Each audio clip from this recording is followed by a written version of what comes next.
Belén.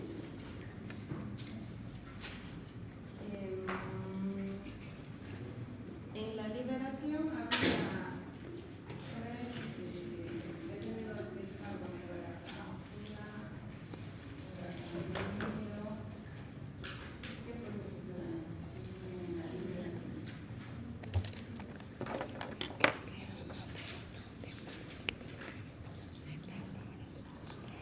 Yamil, Yuka, ¿cuál será?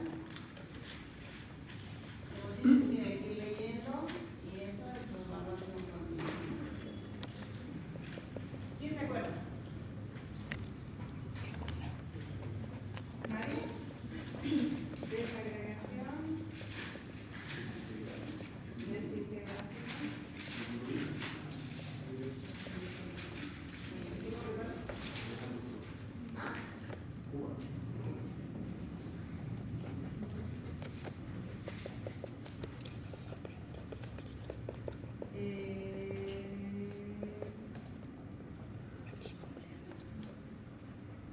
Natalia, ¿cuáles son las vías de administración de los fármacos?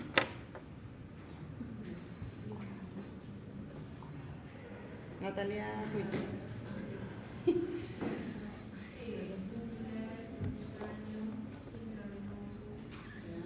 ¿Eso corresponde a la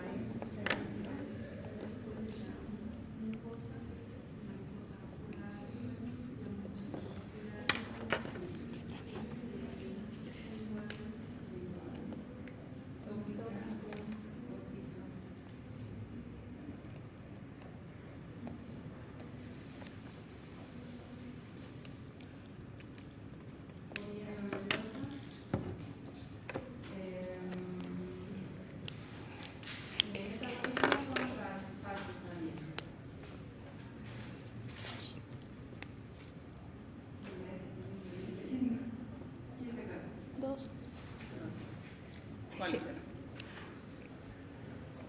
Facilito. Fase 1, fase 2. Fase 1, ¿qué reacciones serían? No. Es decir, cinética de absorción. Oxidación, reducción, hidrólisis. Y las dos soluciones. ¿Nombre era?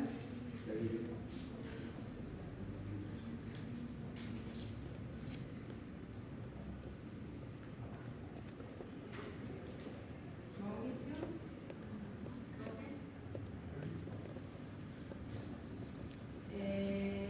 La expresión, ¿por qué vía se llevaba principalmente?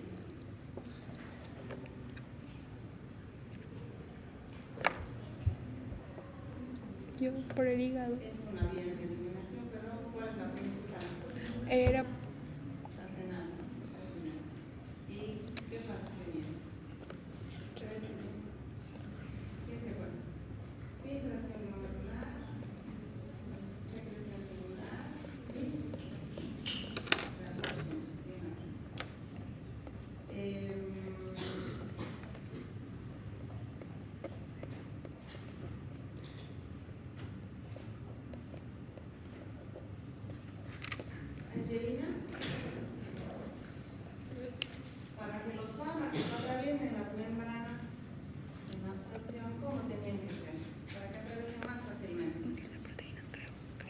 tendrían que unirse a proteína, a una proteína.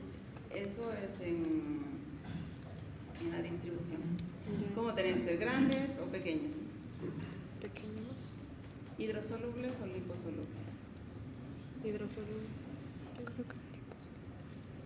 Liposolubles. ¿Ionizados o no ionizados?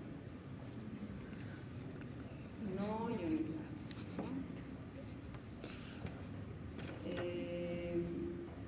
Camila Quiroga.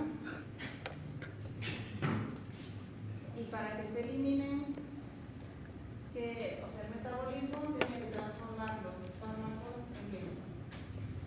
Como he dicho, para atravesar las membranas tienen que ser liposolubles. Y para que se eliminen, tienen que ser igual liposolubles o no. Los transforman en hidrosolubles para que se facilite la eliminación. Porque si son liposolubles, otra vez se vuelven a reabsorber, vuelven a la circulación y vuelven a ejercer la acción.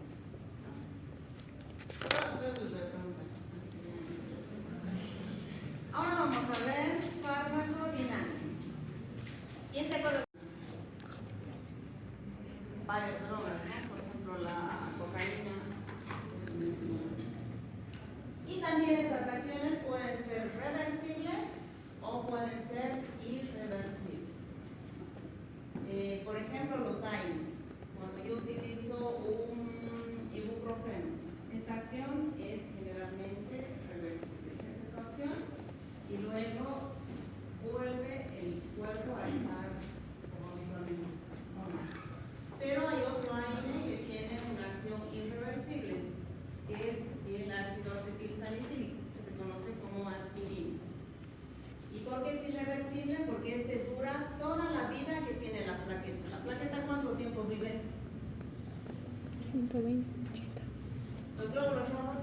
120. 120 días, muy bien. ¿Las plaquetas? 40, 80. Y eso también. ¿Vale? De 7 a 10 días. Entonces, el ácido acetilsalicílico dura toda la vida de la plaqueta. Para que se pierda su acción, la plaqueta tiene que morir y recién el paciente ya no tiene esa actividad antiagregante plaquetaria. En pacientes que son antiagregados, por prevención secundaria, quiere decir que si yo he tenido un evento cardiovascular, he tenido un infarto, un ACV, tengo que hacer prevención secundaria. Significa que le voy a dar una aspirina o cualquier otro antiagregante para evitar que se vuelva a dar este evento. Entonces, si yo lo quiero operar al paciente, tendría que pasar 10 días sin medicamento para que no haya problemas, ¿no? Y la acción también puede ser local o puede ser sistémica. Puede actuar en un solo órgano o puede actuar en varios órganos a nivel sistémico.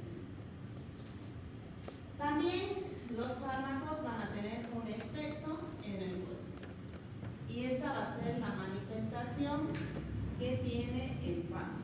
Que les decía, por ejemplo, si es un antihipertensivo, ¿cuál es la acción? Disminuir la presión arterial. Pero cuando veamos antihipertensivos, vamos a ver cómo disminuir la presión arterial.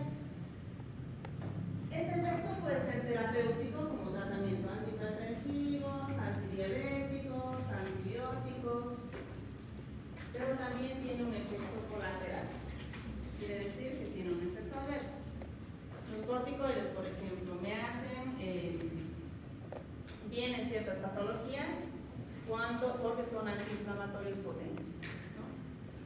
Pero tienen grandes efectos adversos. Me producen úlcera gástrica, me producen hipertensión, pueden producir síndrome de Cushing cuando reciben mucho tiempo, pueden producir úlceras corneales y también puede tener un efecto paradójico. Les decía yo en la anterior clase, cuando veíamos las vías, que la sublingual ya no se utiliza porque produce un efecto de rebote. Baja la presión arterial, pero sube después. Y esto puede ser grave porque puede producir una ACV en el paciente, ¿no? Entonces sería el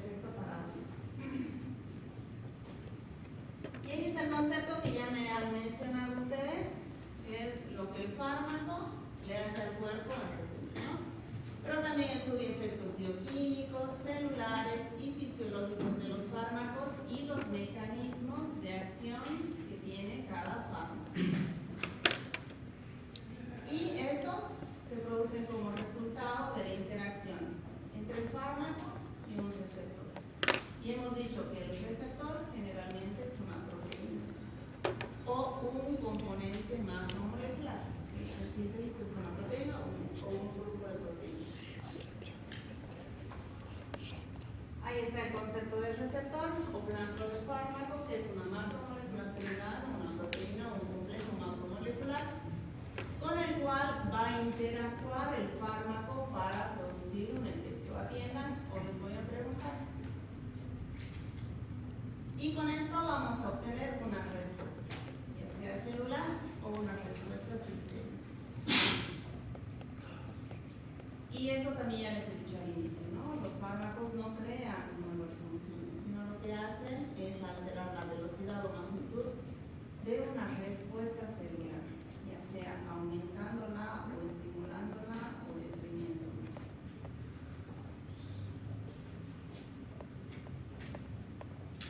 Hay distintos tipos de receptores que los vamos a detallar en la próxima clase, que son receptores nucleares. Hay receptores asociados a enzimas, hay receptores asociados a canales iónicos y acoplados a proteína G. Y esta actúa como segundo mensajero. Generalmente se localizan en la membrana externa, en el citoplasma y también en el núcleo.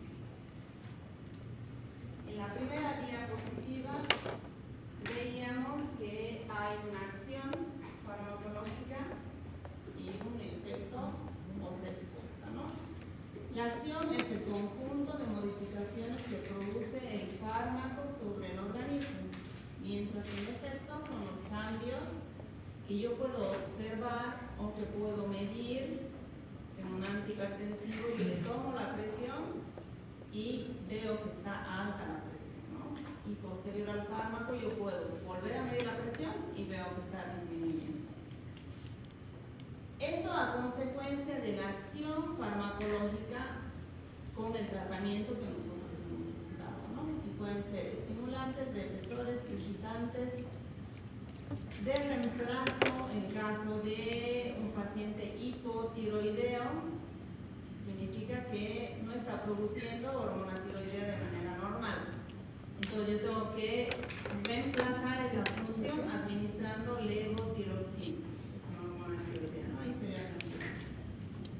Y antiinfecciosos que pueden ser tratamiento antibiótico, antiparasitario, antiviral o antimicrobiano. Aquí vamos a detallar un poquitito cada una de las funciones que ya las hemos visto al inicio de la clase, ¿no? Estimulación quiere decir que va a haber un aumento de la función celular o sistémica. Irritación, un estímulo violento que ocasiona lisis celular. ¿Qué es depresión?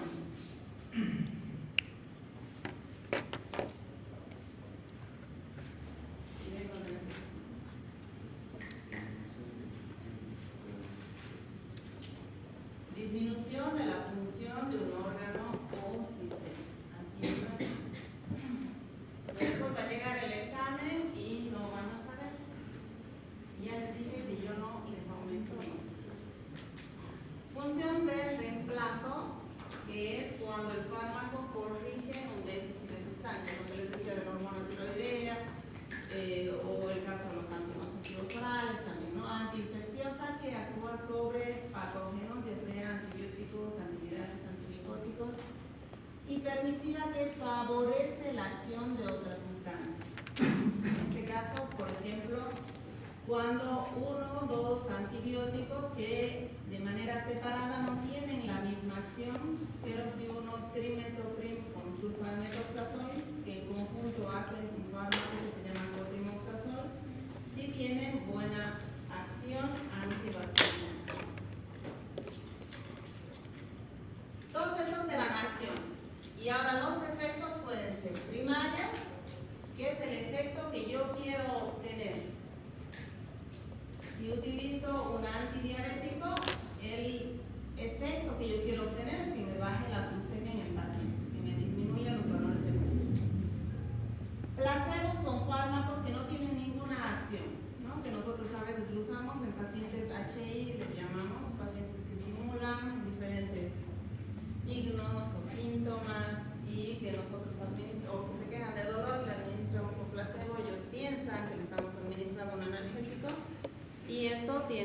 ¿no? Ese es el efecto placebo.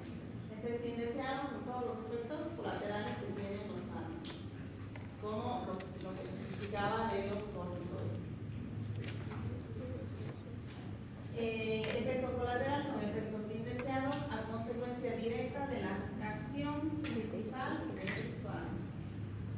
Efectos secundarios van a ser independientes de la acción principal del fármaco, pero también pueden haber efectos tóxicos cuando yo me paso de la dosis o cuando el paciente de manera voluntaria decide quitarse la vida y toma un blister de benzodiazepinas. Entonces va a obtener los efectos tóxicos, ¿no? Y puede llegar a fallecer dependiendo del tiempo, de la cantidad, si se tarda demasiado en llegar al hospital y no se le puede hacer nada, ¿no? Pero si el tiempo es corto, le podemos hacer un lavado gástrico y tratar, administrar un antagonista. Y el efecto letal es cuando me produce la muerte del paciente. Hemos dicho que la farmacocinética también estudia los mecanismos de acción. Y estos son un conjunto de procesos que se van a producir en la célula, dentro de la célula. Interaccionan las moléculas del fármaco con otra molécula del organismo y van a producir una respuesta o un efecto. Y vamos a ver lo que es la biofase, los receptores que ya los hemos ido viendo y la curva dosis-respuesta. La biofase es el lugar donde el fármaco va a ejercer la acción. Nosotros pretendemos que todos los fármacos que se administran lleguen a esta biofase. Dependiendo del tipo de medicamento que utilizan, van a llegar. Entonces, no es un solo lugar la biofase, ¿no? Son distintos órganos o sistemas. Y ahora vamos a ver, hay fármacos con acción específica y hay fármacos con acción inespecífica. Con acción específica significa que tiene alta especificidad. Estos actúan a dosis baja y nosotros obtenemos el efecto. Entonces son fármacos potentes, ¿no? Poseen características estructurales comunes y casi todos los fármacos corresponden a este grupo. Poseen especificidad biológica y, a diferencia de los de acción inespecífica, estos sí tienen fármacos para antagonizar los efectos. ¿Ya?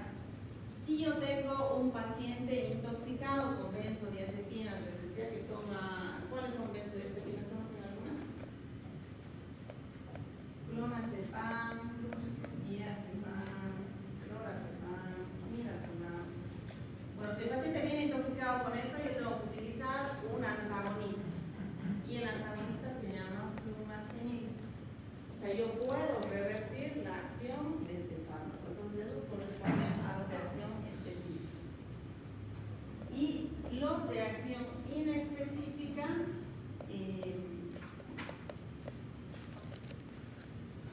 estos son de baja potencia. Nosotros hemos dicho alta potencia, ¿no? Dosis baja, yo obtengo el efecto. Pero los de acción específica, yo tengo que utilizar dosis alta para obtener el efecto porque tienen baja potencia. Tienen especificidad por sus propiedades físico-químicas. Su acción generalmente afecta a todas las células. Aquí en la parte de abajo está mal. No existen fármacos para antagonizar sus efectos. Si no me acuerdo de poner tiempo, ustedes tienen que recordar. ¿Ya? Los otros sí tenían. Los de acción no específica no tienen antagonistas. ¿Ya?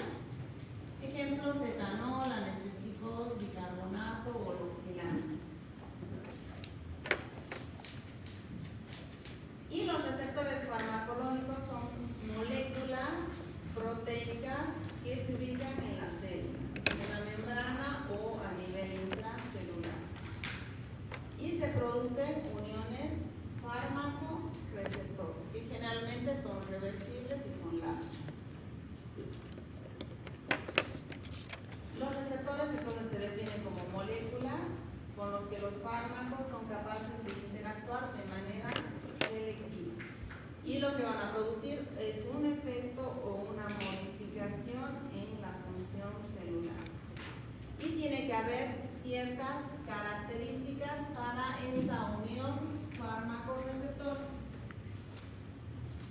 tiene que haber una alta afinidad, especificidad, tienen que tener eficacia o actividad intrínseca y generalmente son de carácter reversible. La gran mayoría de los fármacos son de carácter reversible, muy pocos son irreversibles. Ahora vamos a ir definiendo cada uno de estos puntos. Afinidad. ¿Qué es la afinidad? Es la capacidad de un fármaco que tiene para unirse al receptor. El fármaco no se va a unir a cualquier receptor. Es como una llavecita con un candado, ¿no? Yo meto una llave y tiene que encontrar, o sea, ser específicamente para un candado. Puedo tener 1000 llaves, pero no todas abren a un candado. ¿Entienden? A eso se refiere con afinidad. Y una vez que uno el fármaco más el receptor, voy a obtener un complejo que se llama complejo fármaco-receptor. La especificidad significa que se va a discriminar una molécula de otra, va a ser específicos para uno o específicos para otra molécula.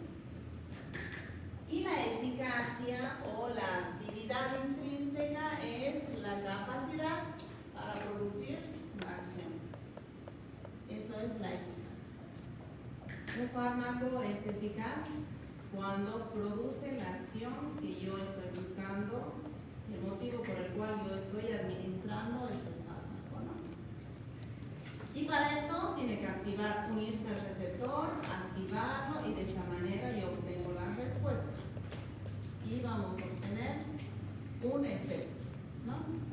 Esta unión fármaco-receptor me tiene que dar un efecto fármacológico.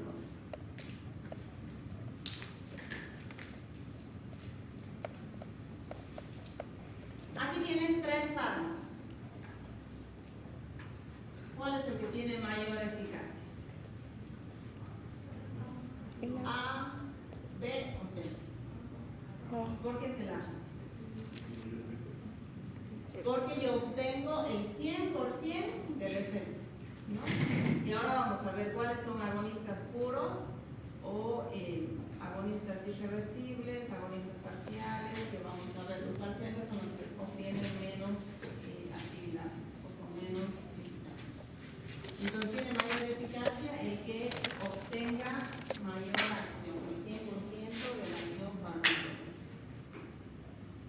Y la potencia es la concentración necesaria del fármaco para obtener un efecto. ¿Cuál de los 3 fármacos es el más eficaz? Eficaz. Con el que obtengo yo la acción. Los 3. ¿Quién tiene? Joel.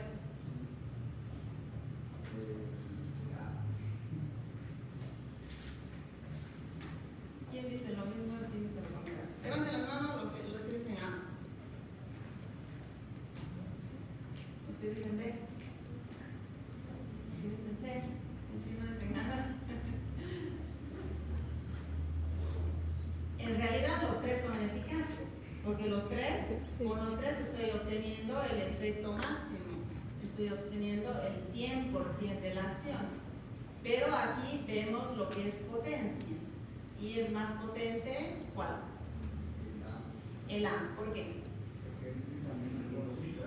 Con menos dosis yo obtengo el efecto al 100%. En cambio los otros tengo que utilizar más dosis, pero con más dosis yo igual voy a obtener el 100%. Entonces esa es la diferencia de eficacia y de potencia. ¿Han entendido?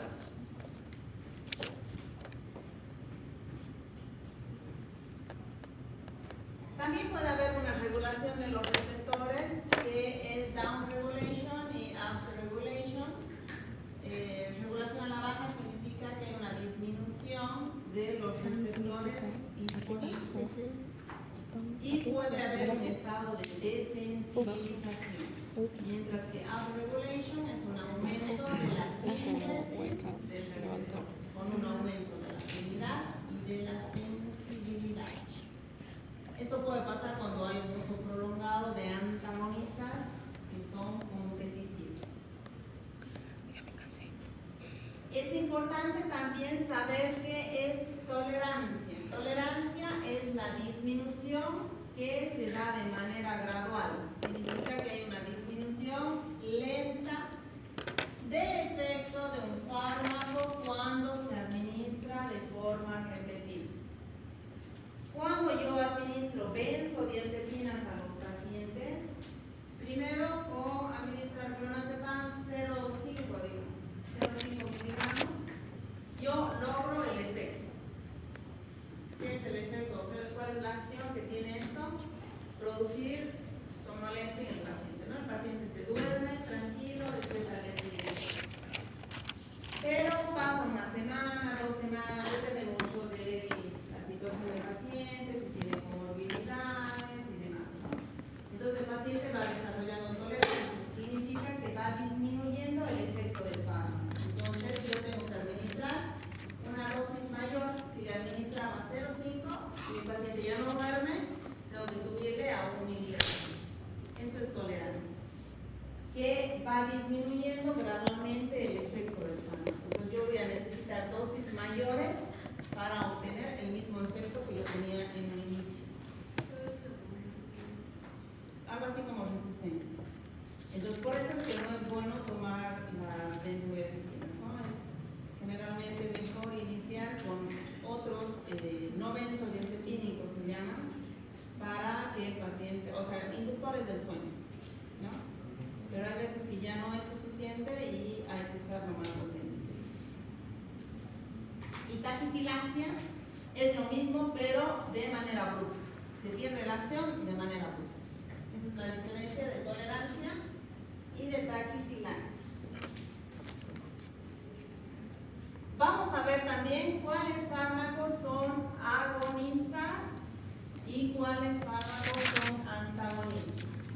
Si digo agonistas, estos tienen varios subgrupos.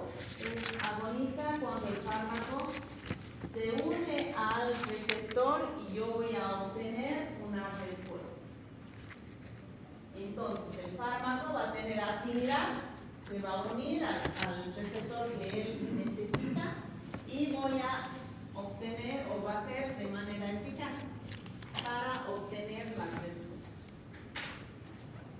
Estos agonistas se clasifican en agonistas primarios cuando el fármaco se une al mismo sitio que se une el agonista endógeno. Este es primario, es en el mismo sitio. Alostérico es cuando es un sitio, una región diferente. Agonista parcial es que tiene afinidad, pero no voy a tener el 100% de la eficacia. Entonces, ¿se acuerdan que había 3? Uno que llegaba arriba, otro que llegaba a la mitad. Entonces, ese sería el parcial. Yo igual voy a tener un efecto, pero no va a ser igual que un agonista puro. Por eso se dice parcial. Y el inverso, cuando se une el fármaco al receptor, se obtiene una respuesta inversa a la que yo necesito. Estos actuarían casi como los antagonistas, los agonistas inversos.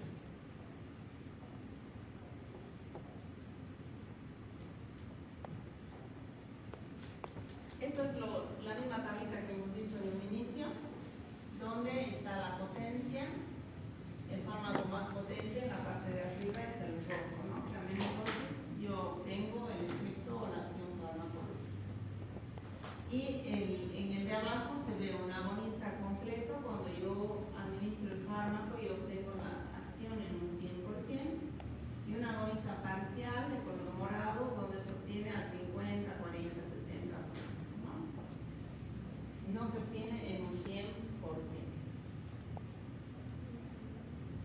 Esto es lo mismo, ¿no? Agonista completo, obtengo el efecto que yo busco con la eficacia adecuada del 100%. Agonista parcial, obtengo un efecto mucho menor, que puede ser un 50%, por ejemplo.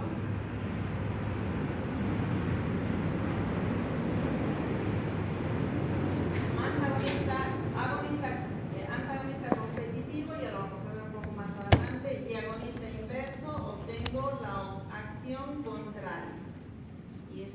actuaría como un antagonista.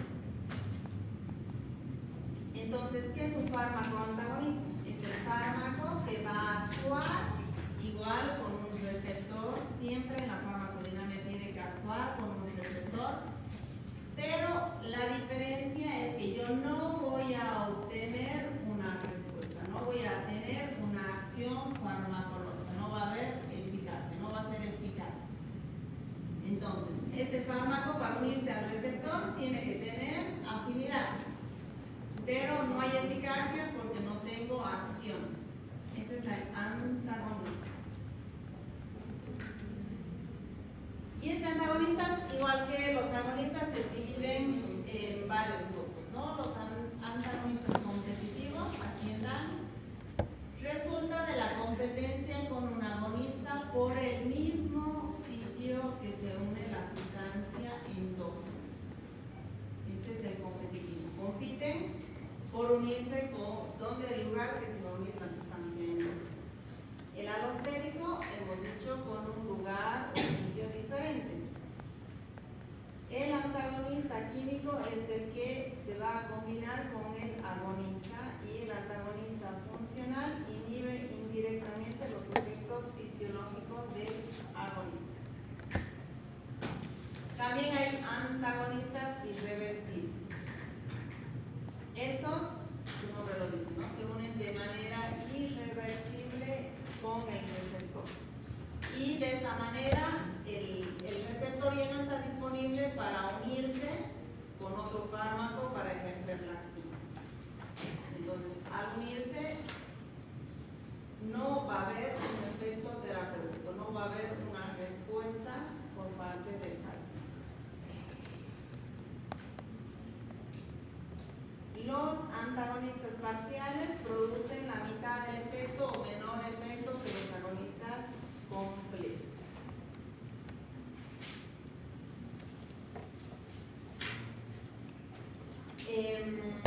Hay una curva dosis-respuesta que yo con determinada dosis que administro al paciente voy a obtener una respuesta o un efecto máximo. Si obtengo el efecto máximo, digo que el fármaco es eficaz. Si con poca dosis yo administro y este fármaco interactúa con un receptor, con poca dosis obtengo el efecto, quiere decir que es potente, ¿no? Es más potente que con menos dosis. Y los conceptos ya los hemos visto, ¿no? Potencia, eficacia y efecto máximo es la dosis que yo necesito administrar para obtener ese efecto. Ahí en esta tablita van a ver la dosis efectiva mediana, que es la DE50, que es la dosis de un fármaco que yo requiero para obtener el 50%, para obtener la acción en el 50% de la población. La dosis tóxica es DT50, es la dosis de un fármaco que yo requiero para obtener un efecto tóxico en el 50% de la población. Y dosis letal mediana es la dosis que se necesita para producir la muerte, ¿no?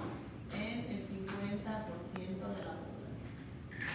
DE50, dosis efectiva mediana. DT50, dosis tóxica mediana. Y DL50, dosis letal mediana.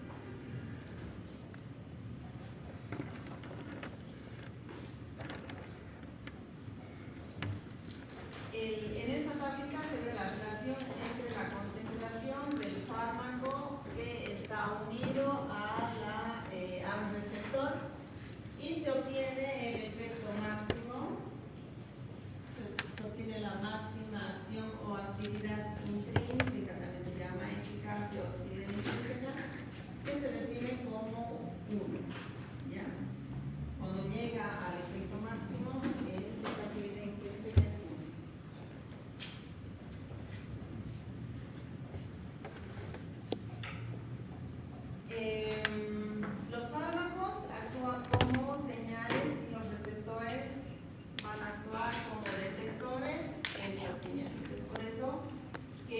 mediante la afinidad, el fármaco va a ir a buscar el receptor específico para obtener la acción. No se une a cualquier tipo de receptor.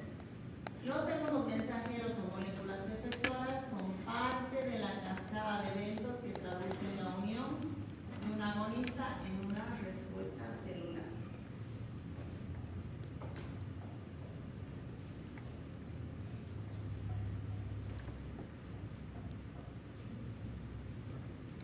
Y esta figurita es de lo que ya hemos estado viendo a lo largo de la clase, ¿no? Del complejo fármaco-receptor. Para que se obtenga la acción, el fármaco tiene que unirse al receptor. El receptor que no está ocupado no va a influir sobre los efectos celulares, ¿no? Intracelulares. Y el receptor con un agonista unido se activa, tiene propiedades físicas y químicas alteradas, lo que conduce a su interacción con moléculas celulares que producen respuesta biológica. Entonces, si el receptor está solito, si el fármaco no se ha unido al receptor, no hay efecto. Pero si el fármaco se ha unido al receptor, yo voy a tener un efecto farmacológico. Ya sea una estimulación, como hay un aumento de la función, o depresión, disminución de la función, o una acción de reemplazo, irritativa, antiinfecciosa, todo lo que hemos visto. ¿Tienen alguna duda? ¿Han entendido? Está muy cansado, muy tarde. Tienen que ir leyendo de a poquitito lo que vamos viendo. O sea, es facilito cuando uno lo estudia, pero si es que no atienden para llegar a la casa va a ser muy complicado entender. Entonces, traten de ir leyendo de a poquitito y así el examen va a ser súper fácil y se van sacando. Aquí no se eximen, dice, ¿no? En las salas se eximen con 80. Ni siquiera así. Vamos a ver.